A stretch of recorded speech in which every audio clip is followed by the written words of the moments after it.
Oi, eu sou o Elias Nascimento, esse é mais um vídeo. Hoje nós vamos falar sobre o Cântico dos Cânticos ensina a imoralidade sexual.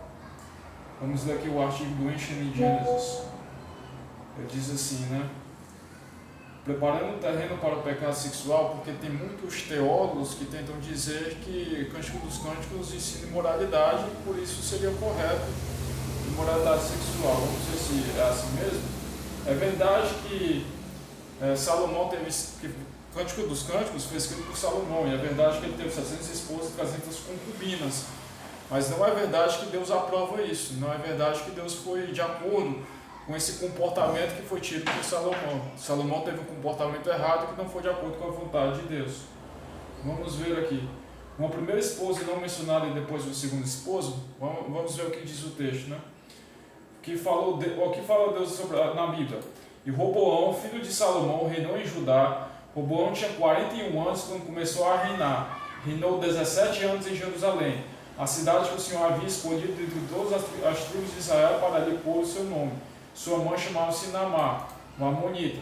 Se Salomão tinha cerca de 70 anos quando morreu, como se presume, e seu filho Roboão tinha 41 anos na época, então Salomão tinha 29 anos quando Roboão nasceu.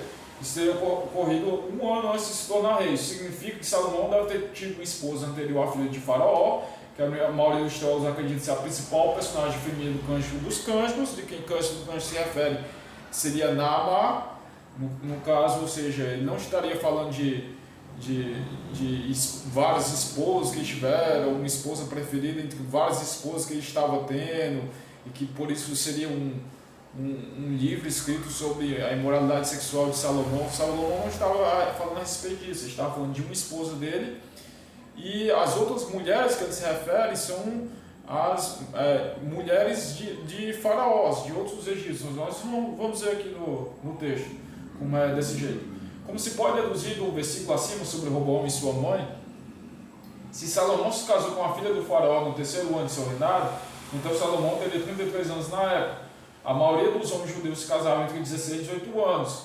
Então é possível que Salomão tenha se casado com Naamá na cidade. Ela pode ter morrido antes de Salomão se tornar rei e se casar com a filha de Faraó, durante o parto de Roboão, visto que não parece haver nenhuma disputa de poder sobre quem sucederia Salomão.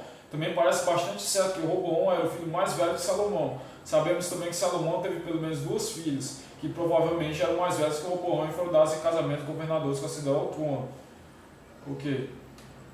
Aí ele teve um casamento fiel de 17 anos. A segunda esposa de Salomão era filha de Faraó, que além de Naamá, ele ainda teve uma outra segunda esposa, que também é possivelmente a pessoa ao qual Salomão escreveu sobre o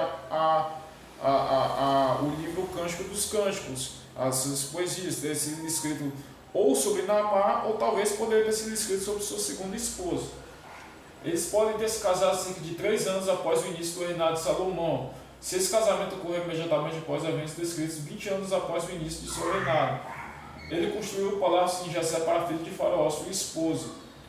O rei Salomão recebe a visita de Rainha Sabá e quase imediatamente depois começa a acumular mais ouro e riqueza, bem como adquirir caos, riqueza e excesso, que era proibido aos reis de Israel. Ou seja, ele está fazendo algo contrário à vontade de Deus. O rei de Israel...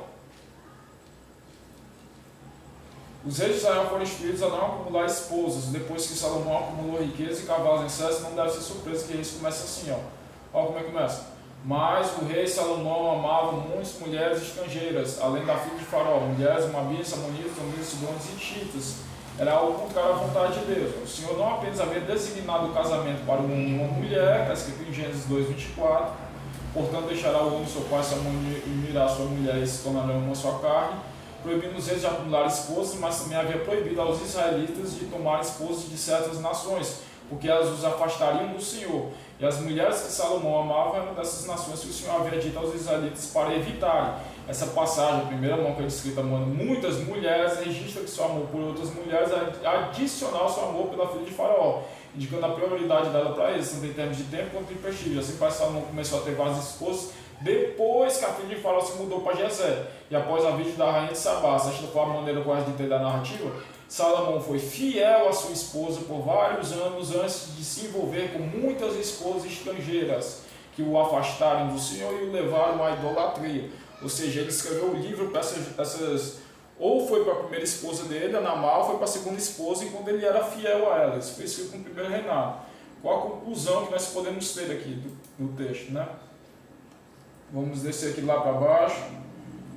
Ó, Cântico dos Cânticos, uma ação de luxúria ou de amor? Considerando a predileção posterior de Salomão por inúmeras mulheres, como podemos saber se ele não estava escrevendo uma canção sobre luxúria em vez de amor em seu segundo livro do Antigo Testamento? Os motivos são, em primeiro lugar, toda a escritura é inspirada por Deus, então ela foi feita para instruir para a justiça. Quando é escrito sobre pecados de outras pessoas, é escrito em terceira pessoa. Outras pessoas cometeram pecados. Deus fala sobre outras pessoas. Mas no caso de Cântico dos Cânticos, é escrito em primeira pessoa. Ou seja, o próprio Deus está instruindo a gente através de Salomão. Ou seja, ele deve estar instruindo em justiça. Então, Salomão não estava em pecado. Devemos considerar isso. Segundo lugar, ele foi fiel à sua primeira e à sua segunda esposa. Parece ter sido fiel às duas esposas. Uma esposa, depois que ela morreu, foi fiel a outra esposa, até que ela envelheceu e se tornou. E aí ele se voltou para a poligamia e idolatria. Ou seja, ele estava andando na vontade de Deus quando escreveu o livro. Terceiro, ou seja, se ele escreveu quando ele só tinha uma esposa, então os estudiosos com bastante confiança que Salomão escreveu os cânticos bem início do seu reinado. Ou seja, foi no período quando ele só tinha uma esposa. Então não temos nenhuma referência ao templo, mas muitas referências ao Líbano e seus cedros. Isso provavelmente significa que o Cântico dos Cânticos foi escrito no máximo durante a construção do Palácio de Salomão, em algum momento antes do seu 13º reinado, ano de reinado, e muito provavelmente bem antes. E ele não se refere ao harém de Salomão. As outras mulheres, como alguns teólogos liberais afirmam, usam para promover essa ideia. Em vez disso, pode se referir ao harém ou à comitiva de Faraó presente no casamento. Aqui Salomão afirma que a mulher que ama é mais bela de todos, e todos os membros da corte da de Faraó reconhecem a sua beleza. Ou seja, ele fala da sua mulher como preterida, como a melhor, e aí depois ele fala sobre as outras mulheres que não devem ser desejadas. Ou seja, quanto a Naamá como protagonista feminina dos Cânticos dos Cânticos, ou seja, Naamá poderia ter sido a protagonista, como também poderia ter sido a segunda esposa de Faraó, poderia ter sido a protagonista do Cântico dos Cânticos.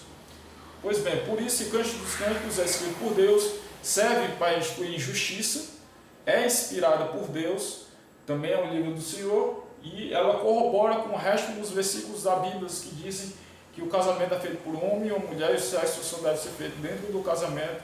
Fora disso, a imoralidade sexual. Que estão os versículos que comprovam isso. E a melhor parte, né? Que é a palavra de Deus.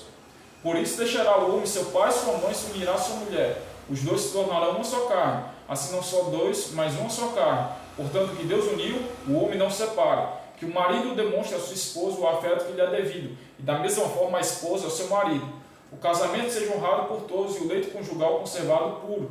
Mas Deus julgará os impuros e os adúlteros. Seja bendita a tua fonte e alegra-te com a esposa da tua mocidade, que Salomão fez no início de sua vida. Depois ele se desviou da vontade de Deus e por isso ele foi condenado por Deus por causa disso. Mas depois acredito que Salomão voltou a fazer a vontade de Deus e por isso está convertido para isso, no fim de sua vida. Seja bendita a tua fonte e alegra-te com a tua esposa, a tua mocidade. Fuja da imoralidade sexual.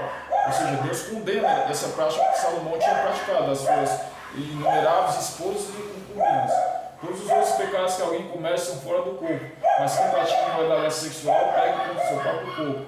Pois essa é a vontade de Deus, a vossa santificação, que vos abstenhais da imoralidade sexual, que cada um de vós saiba controlar o seu próprio corpo em santificação e honra, não na paixão da lascívia, como os gentios que não conhecem a Deus. Portanto, imoralidade sexual é proibida por Deus.